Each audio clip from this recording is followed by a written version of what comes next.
बिस्मिल्लाहिर्रहमानिर्रहीम। जनाब स्पीकर, बहुत शुक्रिया। जनाब स्पीकर, ये बजट जिस तरह के मैंने फाइनेंस मिनिस्टर की तकरीर के बाद रिबटल स्पीच शुरू की थी और वहाँ पे मैंने कहा था कि ये बजट दर हकीकत पाकिस्तान के अवाम के खिलाफ एक इक्तिसादी दहशतगर्दी है, इकनॉमिक टेररिज्म का बजट है और ये आपके इकनॉमिक हिटमैन ने बनाया है। पाकिस्तान की अवाम इसका टारगेट है और यही चीज़ गवर्नमेंट के बेंचेस से इन्होंने इसको इंडोर्स किया है कि ये बजट इन्होंने नहीं बनाया बल्कि इन पे बनवाया गया और ये लोग सारे के सारे उस पे मुलव्वस हैं। ये सब के सब जो ट्रेजरी बेंचेस पे बैठे हैं जनाब स्पीकर, ये पाकिस्तान की अवाम के खून के जिम्मेदारान ये हैं, इकनॉमिक हिटमैन ये हैं, कातिल माशी कातिल ये हैं।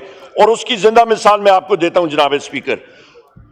आपका जो इस वक्त इंटीरियर मिनिस्टर है, उस वक्त जिस वक्त ये सीएम पंजाब था, उस वक्त 450 अरब रुपए की गंदम मोहसिन नकवी ने इंपोर्ट की।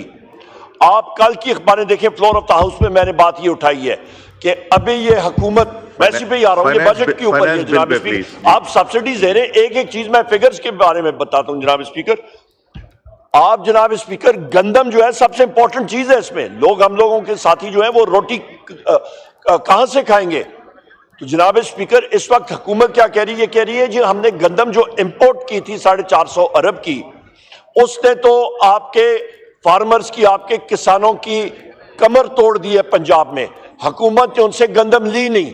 अच्छा, वो सारी की सारी गंदम कौड़ियों के दाव आड़तियों ने ले ली, अपने पास स्टोर की है।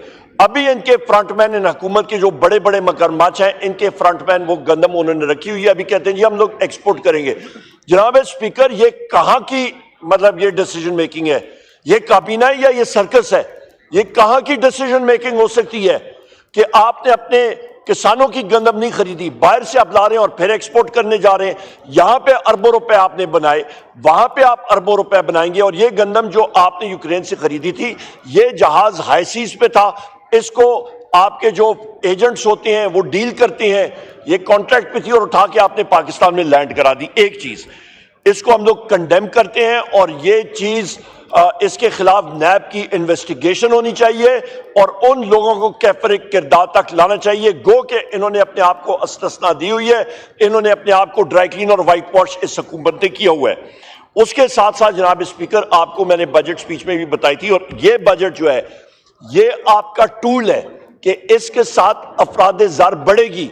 ये बड़े खुश होते हैं कि जी अफराद ज़र कम हो गई। जनाब स्पीकर, अक्ल के अंधे हैं ये, इनको मालूम नहीं है, बेसिक इकोनॉमिक्स नहीं पता।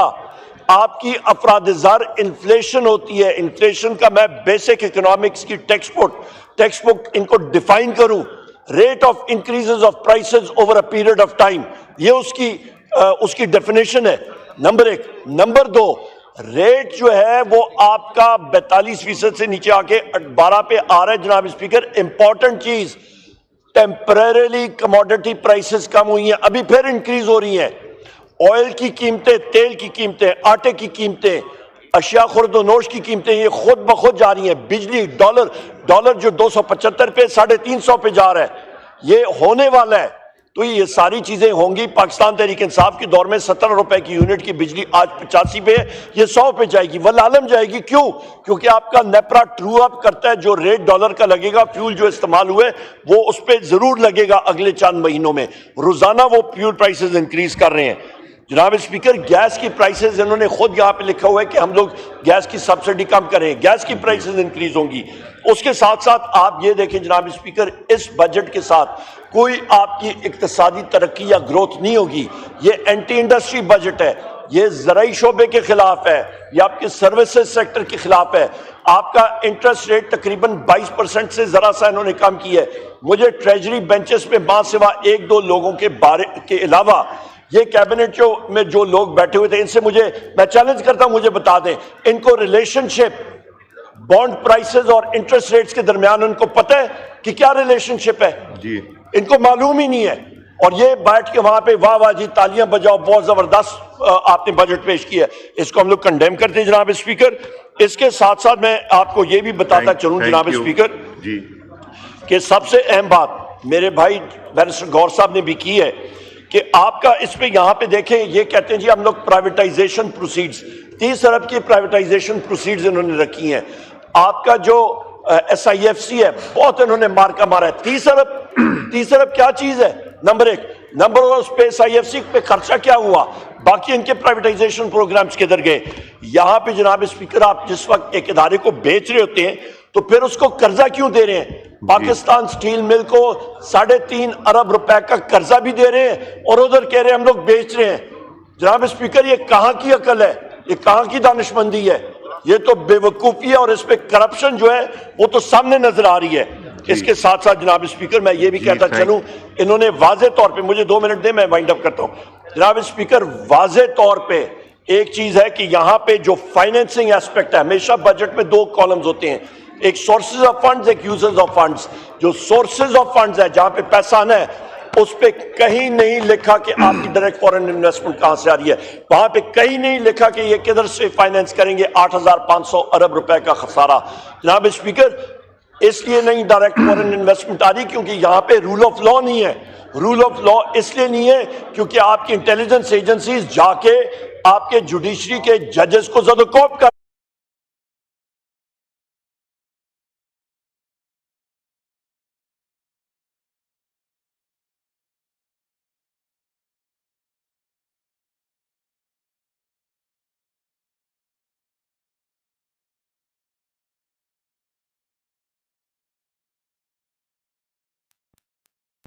कि हमारा जो बजट डेफिसिट होगा प्रोविंशियल सरप्लस को निकाल के वो 7,283 अरब रुपए होगा। लिहाजा प्रोविंशियल सरप्लस इन्होंने जो लिखा हुआ था अपने पास जनाब स्पीकर, इन्होंने फैक्टर इन किया हुआ है, वो 1217 अरब है। और जो सूबों ने सरप्लस इजाफी बजट अपना जायद बजट देना था, पंजाब का 640, सिंध का 0 आया है, KP का 100 और बलोचिस्तान का 25, ये टोटल करें तो 775 अरब रुपए बनता है। टारगेट 1217 का।